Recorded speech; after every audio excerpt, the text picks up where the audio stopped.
Saya menawarkan kepada Pak Menteri Koperasi, Menteri UMKM, segera inventarisir mana UMKM yang paten. Sebentar lagi PP udah mau selesai. Ya, PP tambang sebentar lagi selesai. Kalau Menteri SDM itu ngomong konsep iya tapi juga harus eksekusi. Jangan cuma omong-omong gak ada eksekusi, berat nanti. Nah, silakan cari UMKM yang bagus, yang layak untuk kita kasih prioritas tambang untuk di daerah-daerah.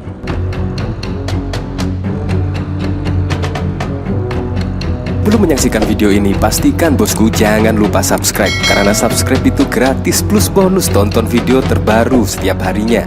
Jangan lupa ya. Wow, sangat mengejutkan sekali ya dari pemberitaan di sini. Bahkan ahli UGM, kerugian tambang Raja Ampat lampaui kasus PT Timah sebesar 271 triliun. Nah, minimal kerugian dari tambang nikel di Raja Ampat itu 271 triliun. Ini sangat mengejutkan sekali. Siapa yang bertanggung jawab? Kalau kita lihat dari kasus Timah misalkan, itu bahkan sudah ada yang bertanggung jawab. Bahkan pada saat lalu sudah divonis setidaknya 20 tahun dan bahkan denda berapa ratus miliar. Tetapi saat ini atas nama setidaknya pemerintah, siapa yang bertanggung jawab terkait kerusakan Raja Ampat ini? Ini juga sangat mengejutkan sekali ya. Iya, menurut saya sangat bagus sekali ketika Pak Prabowo Subianto pada saat lalu gerak cepat dan bahkan menstop setidaknya iup permanen dari 4 perusahaan swasta terkait penambangan nikel di Raja Ampat. Menurut saya sangat keren sekali gerak cepat dari Pak Prabowo Subianto. Tetapi saat ini dari ahli UGM bahkan sudah menyebut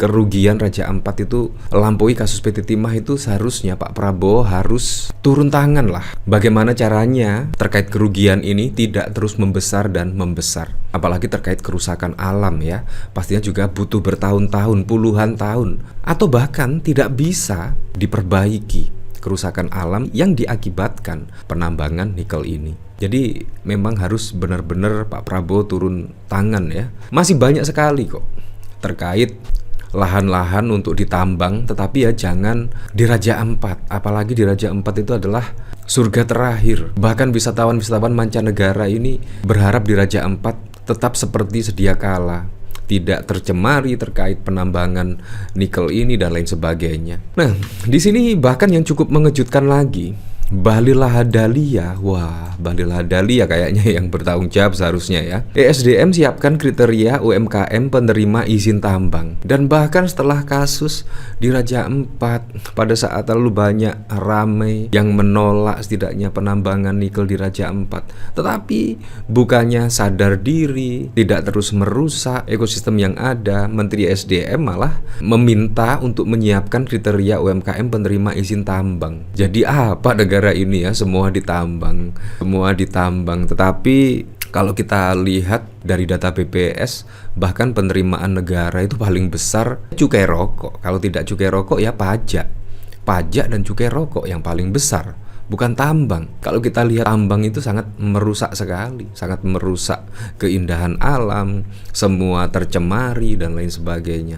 Ini sangat wow sekali lah. Bukannya introspeksi terkait izin tambang ini, malah Bahlil meminta untuk disiapkan UMKM penerima izin tambang. Seperti ini video dari Bahlil Lahadalia.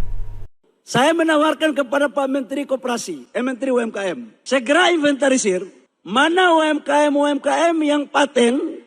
Sebentar lagi PP udah mau selesai. Ya, PP tambang sebentar lagi selesai. Kalau Menteri SDM itu ngomong konsep iya tapi juga harus eksekusi. Jangan cuma omong-omong gak ada eksekusi, berat nanti. Nah, silakan cari UMKM yang bagus, yang layak untuk kita kasih prioritas tambang untuk di daerah-daerah. Ini. Jadi kalau tambang jangan kalian kredit, nggak boleh. Kalau bagian kredit itu nanti di bagian koperasi, kita harus bedakan. Yang kecil silakan kredit, yang mulai urus tambang nggak boleh kredit, nggak boleh.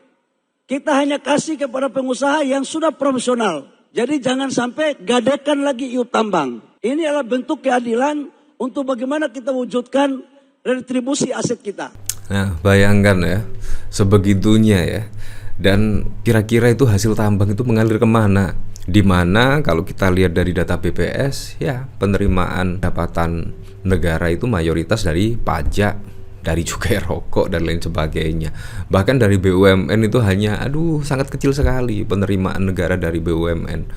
Menurut saya lebih besar suntikan dari negara daripada penghasilan dari BUMN ya, kemungkinan seperti itu. Nah, dari sini saya juga penasaran kira-kira komentar-komentarnya seperti apa ya ketika ahli UGM kerugian tambang Raja Ampat lampaui kasus PT Timah 271 triliun. Dan ini malah ada kabar yang cukup mengejutkan. Konon katanya UMKM akan menerima izin tambang. Wow. Ini dikomentari oleh KRS, dulu yang 271 triliun itu kerugian kerusakan alam, belum jadi kerugian negara jika belum keluar dana real APBN untuk memperbaiki kerusakan itu. Jika nanti kerusakan diperbaiki sendiri oleh pihak-pihak yang sudah divonis merusak dan diwajibkan perbaiki, maka tidak ada kerugian negara. Ya. Kecil, ingat kata pepatah, bangsa kita bangsa yang besar. Udah terlalu banyak pejabat masuk, sudah susah dibersihkan. Paling drone gak boleh terbang lagi, Google Map di blur, entah apalagi ke depannya. 5 juta ton nikel ilegal masuk Cina, pemerintah pegang bukti ya, tapi ya menguap saja ya. 4 dicabut, 1 lanjut, kenapa tidak semuanya dilarang? Welcome to Konoha, corruption skill in our pride. Ya nggak apa-apa, hukumannya paling 4 tahun, denda cuma 3 mobil mewah, beres kan? Angka kerugian 271 triliun itu besar, tapi diskusi jadi timpang kalau keuntungan ekonomi, multiplier effect, dan potensi jangka panjangnya nggak ikut kehitung. Ya, menurut saya jangka panjangnya itu harus dihitung. Kalau dihitung pastinya kerugian akan sangat besar sekali ya. Nah, kalau kita lihat dari sini ya, ahli kerusakan lingkungan akibat tambang nikel di Raja Ampat minimal 300 triliun. Ini ungkapan ahli loh. Masih ingat kasus korupsi PT Timah yang merusak lingkungan cukup dahsyat, nilainya mencapai 271 triliun. Jika dibandingkan dengan kerusakan lingkungan akibat kegiatan tambang di Raja Ampat, berapa besarnya? Pengamat ekonomi energi Universitas Gadjah Mada, Fahmi Radi mengaku belum menghitung secara pasti, tapi dia meyakini bahwa angkanya jauh di atas kerugian lingkungan dari korupsi PT Timah yang mencapai 271 triliun. Saya yakin lebih besar dan dahsyat dari kasus korupsi Timah, kata Fahmi pada 13 Juni. Fahmi benar, kerusakan lingkungan akibat tambang nikel memang luar biasa. Apalagi Kabupaten Raja Ampat memiliki kekayaan alam dan lingkungan yang tak ternilai dengan uang, otomatis kerugian melebihi kasus korupsi PT Timah. Apalagi ini untuk di Raja Ampat, itu kan banyak flora dan fauna dan spesies yang itu langka. Kalau itu kemudian punah, itu kan nggak bisa direklamasi, nggak bisa didatangkan lagi ikan yang mati tadi. Nah, maka itu kerugiannya sangat besar. Secara kalkulasi, lanjut Fahmi, nilai kerugian negara dari aktivitas pertambangan di Raja Ampat bisa lebih dari 300 triliun. Berkaca dari kasus dugaan korupsi tata niaga timah di wilayah izin usaha pertambangan PT Timah tahun 2015-2022. Berdasarkan hitungan ahli lingkungan hidup, negara mengalami kerugian senilai 271 triliun akibat kerusakan lingkungan dari penambangan ilegal dalam kasus PT Timah. Ya, seperti itulah. Jadi berkaca pada kasus di PT Timah ya, seharusnya pemerintah sadar betul lah akan menjaga kerusakan alam ini dari penambangan nikel. Apalagi pada saat lalu juga sudah divonis ya, setidaknya terkait kasus PT Timah yang konon katanya merugikan negara 271 triliun. Ya, semoga saja lah Pak Prabowo bisa menstop lah. Untuk selebihnya kita kembalikan lagi ke masyarakat menilainya seperti apa.